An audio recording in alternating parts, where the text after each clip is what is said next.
Hello बच्चों, कैसे आप सब लोग।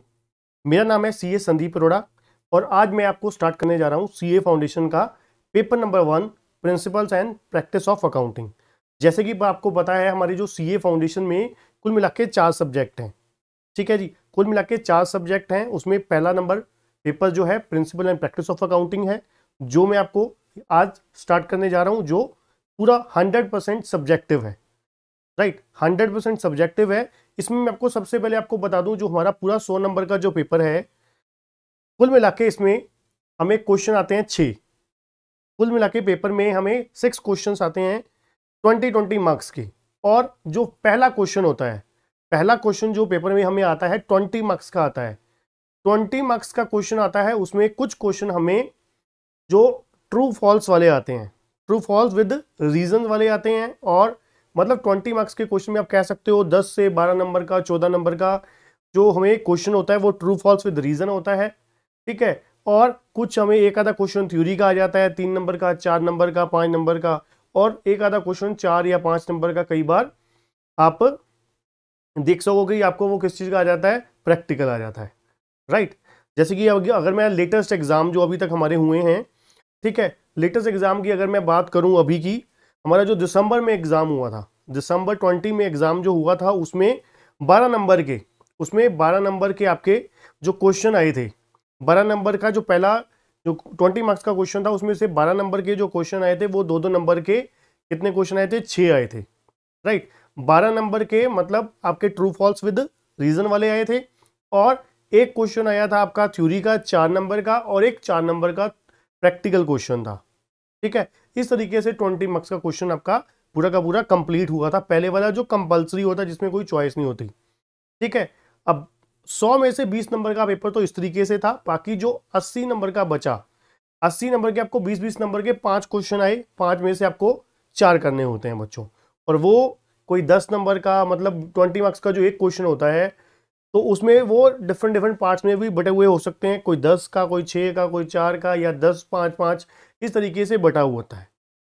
ठीक है जी, तो बच्चों ये हमारा इस तरीके से पूरा 100 नंबर का पेपर होता है, जो हमें पेपर में अटेम्प्ट करना होता है। ठीक है, चॉइस आप कह सकते हो एक पूरे कंप्लीट 20 मार्क्स की आपको चॉइस होती है।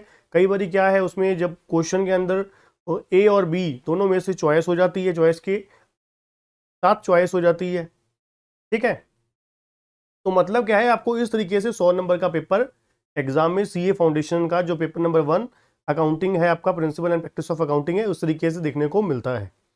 ठीक है बच्चों, जैसे कि मैंने आपको बताया कि मैं आपको अकाउंटिंग करवाऊंगा पूरी।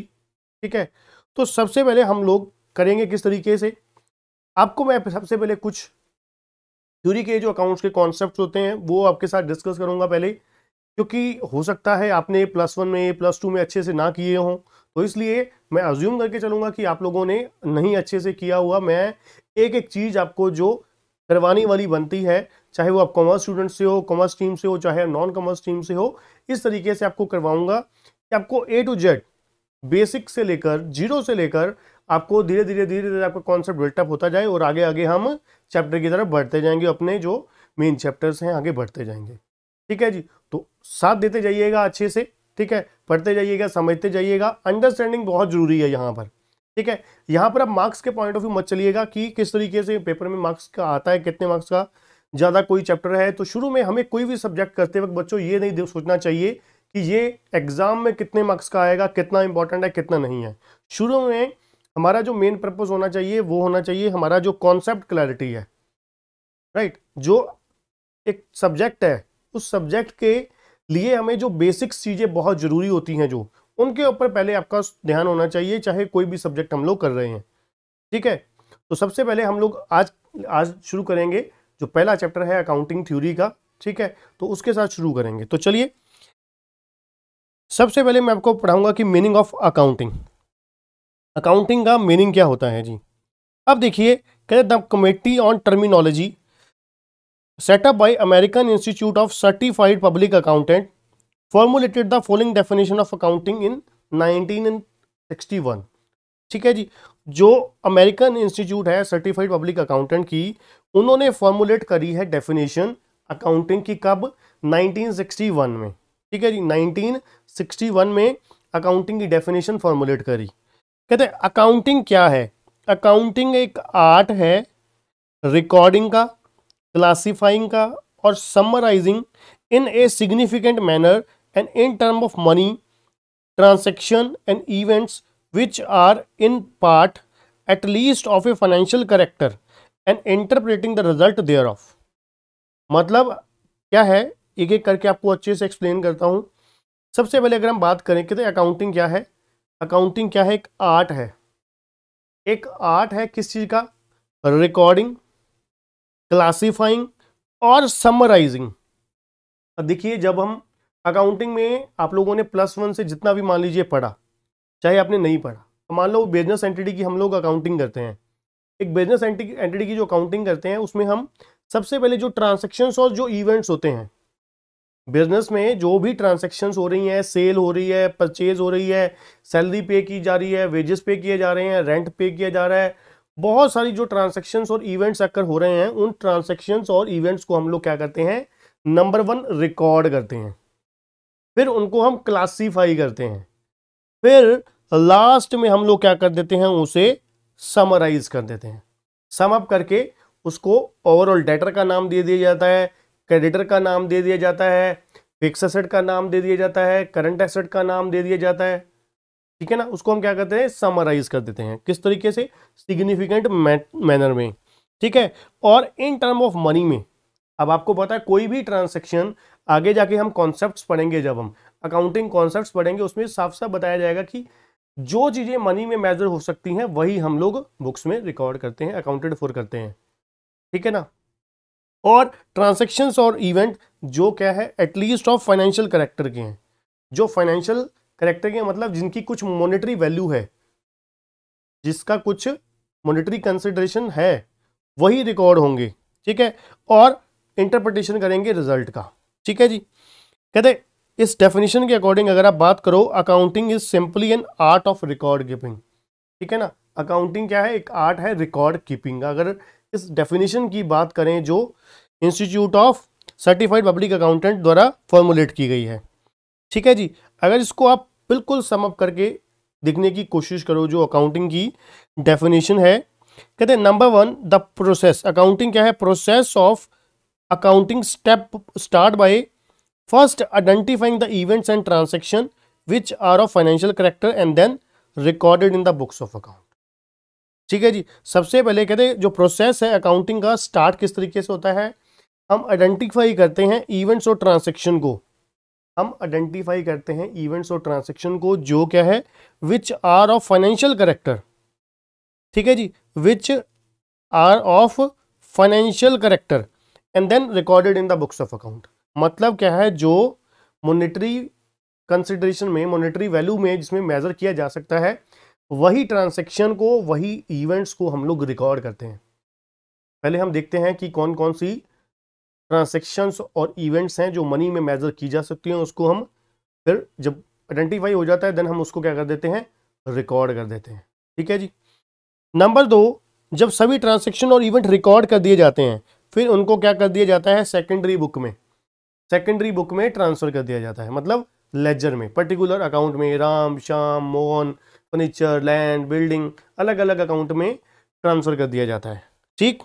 फिर in ledger transactions and events classified in term of, और फिर उनको हम लोग क्या करते हैं? क्लासीफाई कर देते हैं, income, expenses, assets, liability according to their characteristics and summarise कर दिया जाता है प्रॉफिट एंड लॉस और बैलेंस शीट में।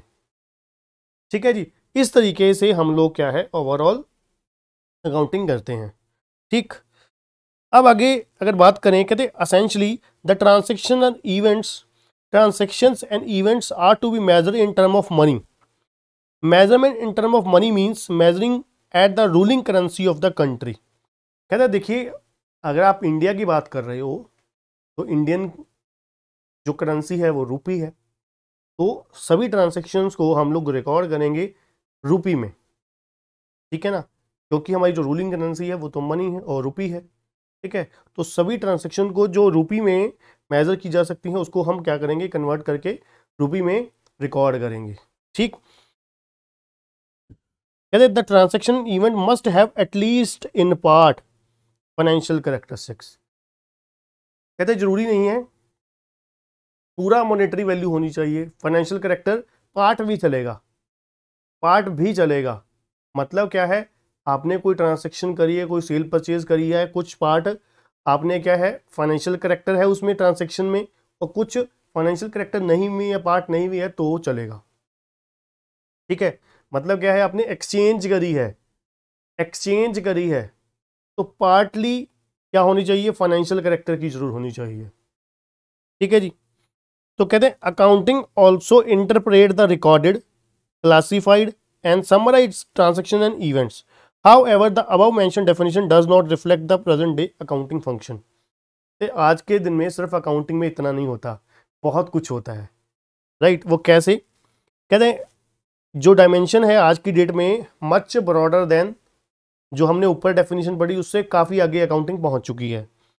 According to the above definition, accounting ends with the interpretation of the results of the financial transaction and events.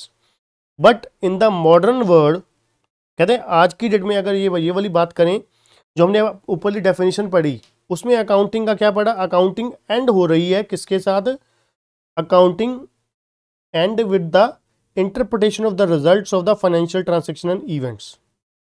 ठीक है, interpretation हुआ result का, फाइनेंशियल ट्रांजैक्शन और इवेंट्स का, उसके साथ ही अंत हो गया। पर मॉडर्न वर्ल्ड में इस इतने के साथ ही हमारी एंड नहीं हुई अकाउंटिंग। ठीक है जी। कहते हैं in the modern world with the diversification of management and ownership, कहते हैं डाइवर्सिफिकेशन होने की वजह से मैनेजमेंट और ओनरशिप की, और ग्लोबलाइजेशन होने की वजह से बिजनेस की, और society gaining more interest in the functioning of the enterprise, the importance of the communicating the accounting result has increased. कहते जो इम्पोर्टेंस है अकाउंटिंग की, अकाउंटिंग के रिजल्ट की और ज़्यादा बढ़ गई है, बहुत ज़्यादा बढ़ चुकी है। And therefore this requirement of communicating and motivating the informed judgement has also become the part of the accounting as defined in the widely accepted definition of accounting given by the American Institute Association in the 1966 which treated accounting as। अब देखिए अगर मैं कुल मिला के sum up आपको करने की कोशिश करूं इस पॉइंट को, कि देखिए कहते हैं जैसे जैसे हमारी जो बिजनेस एंटिटी, हमारा जो बिजनेस है ग्लोबलाइज्ड होता जा रहा है। ठीक है, अब एक एंटिटी जहां मर्जी किसी भी देश के कोने में जाके कहां पर भी कहीं से भी बैठे हुए व्यापार कर सकती है। अब उसकी वजह से लोगों का जो उस कंपनी में, उस बिजनेस एंटिटी में इंटरेस्ट है वो ज़्यादा बढ़ जाता है। ठीक है, अलग अलग तरीके के लोग जो है वो इंटरेस्टेड होते हैं उस कंपनी में, अलग अलग देशों के लोग इंटरेस्टेड होते हैं उस कंपनी में। इसलिए जो बिजनेस एंटिटी है उसकी जो जवाबदेही है उसके प्रति इंटरेस्ट होता है बहुत सारे लोगों का जुड़ जाता है। इसलिए कंपनी को क्या है और ज़्यादा इम्प्रूव्ड में अकाउंटिंग करने की जरूरत बन जाती है। ठीक है, अकाउंटिंग की जो रिक्वायरमेंट है, नीड है, जो अकाउंटिंग की प्रेजेंटेशन करने का तरीका, अकाउंटिंग को डिस्क्लोज करने का तरीका और ज़्यादा इम्प्रूव करने की रिक्वायरमेंट बढ़ जाती है। इसीलिए कहते हैं जो पहले हम लोग सिर्फ इंटरप्रिटेशन और रिजल्ट तक ही सीमित होते थे, अब पर अकाउंटिंग की जो आज की डेट में नीड है वो मच मोर देन जो पहले होती थी उससे बढ़ गई है। ठीक है, तो इसीलिए कहते हैं 1970 में Accounting Principle Board of American Institute of Certified Public Accountant enumerate the function of accounting as follow. ठीक है, उन्होंने 1971 में जो कुछ फंक्शन इनैमोरेट किए अकाउंटिंग के वो इस तरीके से थे। Function of the accounting is to provide quantitative information primarily of financial nature about the economic activities that is needed to be useful in making the economic decision. ठीक है जी, कहते जो अकाउंटिंग है, the function of the accounting is to provide, वो क्या है, quantitative information देना प्राइमरली ऑफ किसकी, फाइनेंशियल नेचर की, नंबर एक। नंबर दो, about the economic activity that is needed to be useful in the making the economic decision. Thus accounting may be defined as the process of,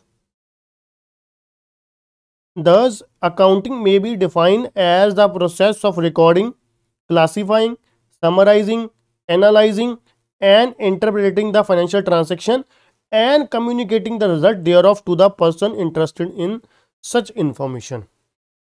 कहते हैं सिर्फ और सिर्फ हमारा काम रिकॉर्डिंग का नहीं, क्लासीफाइंग का नहीं, समराइजिंग का नहीं, उसके साथ साथ एनालाइज करना भी है, प्लस फाइनेंशियल ट्रांजैक्शन को इंटरप्रेट करना, फाइनेंशियल ट्रांजैक्शन को इंटरप्रेट करना और रिजल्ट को कम्युनिकेट करना, ये भी अकाउंटिंग का काम है।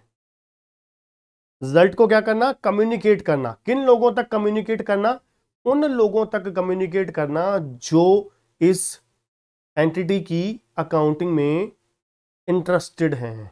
जो जो लोग हमारी बिजनेस एंटिटी में इंटरेस्टेड हैं उन लोगों तक अकाउंटिंग पहुंचाना, उन लोगों तक इंफॉर्मेशन कम्युनिकेट करना। क्योंकि जैसे कि मान लीजिए इन्वेस्टर है एक कंपनी का इन्वेस्टर है, आपने किसी कंपनी के शेयर खरीदे हुए हैं, डिवेंचर परचेज किए हुए हैं, तो ऑब्वियस है आप उस कंपनी में क्या इंटरेस्टेड नहीं होगे, जानना नहीं चाहोगे कि आप उस कंपनी की फाइनेंशियल सिचुएशन कैसी है, उनकी एसेट्स और लायबिलिटी की जो जो वैल्यूएशन हो रखी है वो सही हो रखी है, सही एक्सपर्ट बंदों ने की हुई है, कहीं कोई किसी तरीके का कोई फ्रॉड या घपला तो नहीं है। तो ये कुछ तो आप जरूर जानना चाहोगे, राइट। अगर आप बैंक को, फाइनेंशियल इंस्टीट्यूशन हो, उस कंपनी को, बिजनेस एंटिटी को आपने पैसा उधार दे रखा है, ठीक है, या उधार देने की सोच रहे हो, तो ऑब्वियस आप जानना चाहोगे कि उनकी सिचुएशन कैसी है, उनकी अकाउंटिंग कैसी हो रखी है। तो इसीलिए समय समय पर मतलब एनुअली हमें क्या करना पड़ता है, अकाउंटिंग में जो पहले होता था उसके साथ साथ क्या करना पड़ रहा है, और बहुत कुछ करना पड़ रहा है, ठीक है। जैसे कि पहले हम लोग सिर्फ सीमित होते थे रिकॉर्ड करने तक, क्लासीफाई करने तक, समराइज करने तक और इंटरप्रिटेशन के साथ। अब इसके साथ साथ हमें फाइनेंशियल ट्रांजैक्शन के इंटरप्रिटेशन के साथ साथ हमें कम्युनिकेट भी करने की जरूरत और ज़्यादा बढ़ जाती है उन लोगों को जहाँ तक जरूरत है, जो लोग हमारी बिजनेस एंटिटी में इंटरेस्टेड है, ठीक है जी। अब आगे बच्चों हम बात करेंगे प्रोसीजरल एस्पेक्ट्स क्या क्या होते हैं अकाउंटिंग के। कहते हैं on the basis of the above definitions procedure of accounting can be basically divided into the two parts. ये जो प्रोसीजर हैं अकाउंटिंग के, ये दो पार्ट्स में डिवाइडेड हैं। पहला है जनरेटिंग द फाइनेंशियल इंफॉर्मेशन, दूसरा है यूजिंग द फाइनेंशियल इंफॉर्मेशन। पहले क्या करना, जनरेट करना फाइनेंशियल इंफॉर्मेशन, ठीक है। प्रोसीजर ऑफ अकाउंटिंग में, प्रोसीजर एस्पेक्ट में कहते दो स्टेप होते हैं, दो एस्पेक्ट आप कह सकते हो, ठीक है, दो पार्ट्स होते हैं। पहला पार्ट जनरेट करना इंफॉर्मेशन को, दूसरा किसके लिए, मतलब यूजर ऑफ फाइनेंशियल इंफॉर्मेशन, ठीक है जी। अब सबसे पहले हम बात करेंगे जनरेटिंग द फाइनेंशियल इंफॉर्मेशन कैसे की जाती है जी। जनरेट, पहले नंबर पे हम लोग क्या करते हैं, रिकॉर्ड करते हैं। जो ट्रांजैक्शंस और इवेंट्स होते हैं हम उनको क्या करते हैं, रिकॉर्ड करते हैं। This is the basic function of accounting. सभी कहते हैं बिजनेस ट्रांजैक्शन जो फाइनेंशियल कैरेक्टर की होती हैं, जो एविडेंस होती हैं बाय डॉक्यूमेंट, देखिए ना, जिनके वाउचर्स होंगे, ठीक है, बिल इनवाइसेस वगैरह होंगे, वही ट्रांजैक्शन ही हम लोग रिकॉर्ड करते हैं, ठीक है ना। As evidence by the some document such as sale bill, passbook, salary slip, ठीक है, etcetera are recorded in the books of account, ठीक है। तो recording is done in a book that is called journal, ठीक है। This may be further divided into the several subsidiary book. अब इसको हम सेवरल बुक्स में डिवाइड कर सकते हैं, ठीक है, according to the nature and size of the business. अगर बिजनेस एंटिटी की जो ट्रांजैक्शन है, नंबर ऑफ ट्रांजैक्शन है वो थोड़ी हैं, फिर सब्सिडरी बुक्स बनाने की जरूरत नहीं पड़ती। अदरवाइज हमें क्या है, separate sale book, purchase book, sale return book, purchase return book, BR book, bill payable book, जैसे जो जो नीड है हमारी उस हिसाब से बुक्स बनाई जाती हैं, ठीक है। तो पहले नंबर पे हम लोग क्या करते हैं, रिकॉर्ड करते हैं। रिकॉर्ड किसको करते हैं, जो ट्रांजैक्शंस और इवेंट्स होते हैं उसको, और जिसके लिए हमारे पास क्या है, एविडेंस है। एविडेंस है आपके पास, मान लीजिए आप देखिए, आपने दो तरीके की, मान लो जैसे सेल करी आपने, सेल के लिए आपके पास सेल बिल होता है, परचेज के लिए परचेज बिल होता है। आपने कोई सैलरी पे करी, वेजेस बिल पे करी, उसके लिए स्लिप होती है आपके पास। मान लो वेजेस मजदूरों को आप पैसे दे रहे हो, दिहाड़ी दे रहे हो, तो उसके लिए वहाँ पर आप सिग्नेचर करवाते हो ना वहाँ से, तो वो आपके पास वेजेस स्लिप है, सैलरी स्लिप है, वेजेस रजिस्टर के ऊपर, सैलरी रजिस्टर के ऊपर करा रखी है एंट्री, ठीक है। उसके बाद आपने कोई पैसा जमा करवाया है, कैश जमा डिपॉजिट करवाया है बैंक में, ठीक है, कोई भी स्टेशनरी वगैरह परचेज की है, रेंट वगैरह पे किया है, तो हर चीज़ की कुछ ना कुछ एक्नॉलेजमेंट रसीद तो होती है ना, तो वही हमारी क्या है, एविडेंस है। कि भाई आपने ये खर्चा किया है। कैसे पता लगेगा कि ये आपने खर्चा किया है? ऑब्वियस है, जब आप वो रसीद दिखाओगे अकाउंटेंट को, आप कहते हो कि लाख रुपए की पेमेंट करी है मैंने ये 4 नाम पे, सैलरी है, कोई रेंट है, कोई आप लोग मान लीजिए स्टेशनरी परचेज करी है, उसके नाम पे आपने बोला कि 4 एंट्रियाँ डाल दो, तो वो पूछेगा जी भाई बताओ एविडेंस क्या है कि इतनी पेमेंट कर रखी है आपने, तो आप करा दोगे जी ये एंट्रीज, ये हमने पेमेंट करी है, इन ये हमारा एविडेंस है, इन बिल के थ्रू, वाउचर्स के थ्रू, पेइंग स्लिप है, कोई बैंक स्टेटमेंट है, उसके थ्रू आपको मान लीजिए आप कहते हो कि इंटरेस्ट रिसीव हुआ है 1000 रुपये का, 2000 रुपये का, 10,000 रुपये का। अब उसके लिए आपको बैंक स्टेटमेंट की कॉपी दिखानी पड़ेगी। बैंक स्टेटमेंट में आप डेट वाइज, ठीक है, तो जिस डेट को एंट्री पड़ी होगी आप उस डेट की entry interest receive, interest earn record कर दोगे बैंक अकाउंट में, ठीक है ना। तो मतलब क्या है, रिकॉर्डिंग की जाएगी, रिकॉर्डिंग ट्रांजेक्शन्स और इवेंट्स की, जो क्या है एविडेंस है, इसके थ्रू, वाउचर के थ्रू, बिल के थ्रू, पासबुक के थ्रू, ठीक है, बैंक स्टेटमेंट के थ्रू। रिकॉर्डिंग के बाद होता है बच्चों नेक्स्ट स्टेप, क्लासीफाइंग। क्लासीफाइंग कहते हैं classification is concern with the systematic analysis of the recorded data. जो हमने डेटा रिकॉर्ड किया है उसका सिस्टमैटिक एनालिसिस करना, ठीक है, with a view to group transaction और entries of one nature at a one place so at to put information in compact and usable form. जैसे कि हम लोग क्या करते हैं, अब देखो लेजर बनाते हैं, लेजर में क्या होती है, सभी मान लीजिए परचेज है, परचेज की सभी ट्रांजैक्शन, सभी परचेज एक ही अकाउंट में क्या हो जाएंगी, क्लासीफाई कर दी जाएंगी, कोई ये परचेज की एंट्री है सारी की सारी, तो वहाँ पे आपको ढूंढने की जरूरत नहीं है ये सेल की एंट्री, परचेज की एंट्री है।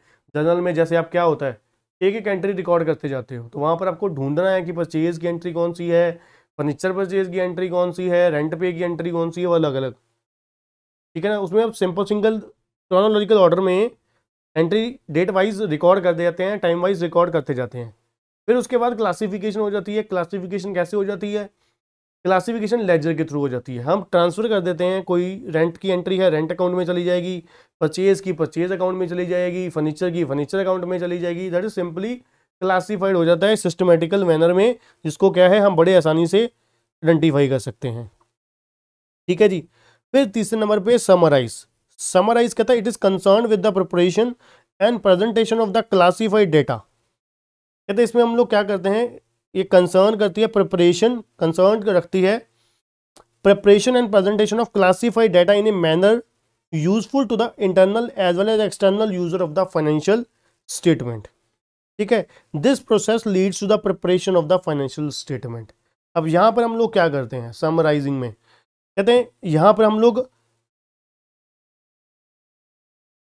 प्रिपरेशन और प्रेजेंटेशन प्रिपेयर करते हैं, और प्रेजेंटेशन के साथ हम लोग मैटर यहाँ पे कंसर्न होता है समराइजिंग का, ठीक है, कि भाई जो जिस तरीके का यूजफुल है इंटरनल और एक्सटर्नल यूजर के लिए, उस तरीके से हम लोग उसको क्या करते हैं, सम अप कर देते हैं, समराइज कर देते हैं।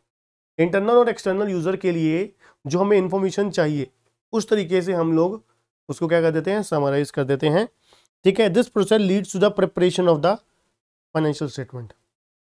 ये किस चीज का प्रोसेस है, फाइनेंशियल स्टेटमेंट का प्रोसेस है, जहां पे हम लोग क्या कर देते हैं, पूरा का पूरा समराइज कर देते हैं। और चौथे नंबर पे क्या है, एनालाइज। एनालाइज का मतलब क्या है, कहते हैं analysis means methodological classification of data given in the financial statement. The figures given in the financial statement will not help anyone unless are in simplified form. देखिए ना, कोई भी डेटा है, जब तक आप उसको सिंपल बिल्कुल फॉर्म में नहीं बनाओगे, इस तरीके से नहीं बनाओगे कि वो क्या है, जो एंड यूज़र है, जो इसका मेन इस्तेमाल करने वाला, लास्ट यूज़ करने वाला लोग पर्सन हैं, उनके लिए आसानी से समझा नहीं जा सकता, तब तक उसका कोई रिजल्ट नहीं बनता, ठीक है ना।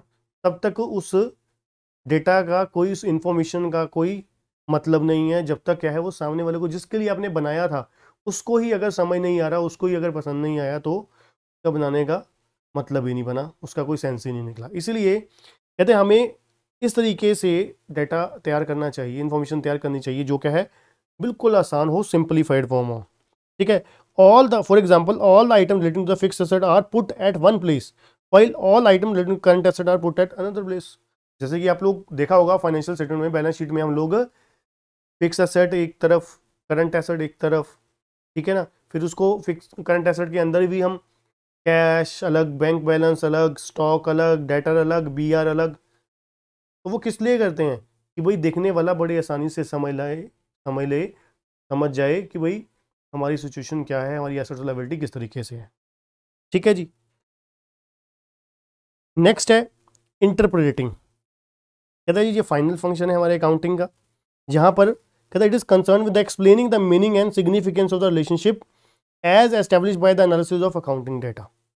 The recorded financial data is analysed and interpreted in a manner that will enable the end user to make the meaningful judgment about the financial condition and profitability। ठीक है ना, जो हमारे पास जो हमारी फाइनेंशियल स्टेटमेंट होगी उसका सही तरीके से अपने तरीके से वो इंटरप्रिटेशन कर लेगा जो यूजर एंड यूजर होगा। ठीक है, जो मान लीजिए कोई इन्वेस्टर है, प्रोस्पेक्टिव इन्वेस्टर है, वो सोच रहा है कि हमारी कंपनी में शेयर खरीदने की सोच रहा है, तो वो इसको देख के भी अपना डिसीजन ले सकता है, इंटरप्रिटेशन कर सकता है कि भैया ये कंपनी जो बिजनेस एंटिटी की सिचुएशन है अच्छी जा रही है कि नहीं, ठीक है, मुझे इसमें पैसा लगाना चाहिए कि नहीं लगाना चाहिए। मान लो कोई लैंडर है, वो सोच रहा है कि मैं इस कंपनी में लोन दूं या ना दूं, ठीक है, तो वो इन चीज़ों को देख के इंटरप्रिटेशन कर सकता है, अपनी जजमेंट बना सकता है।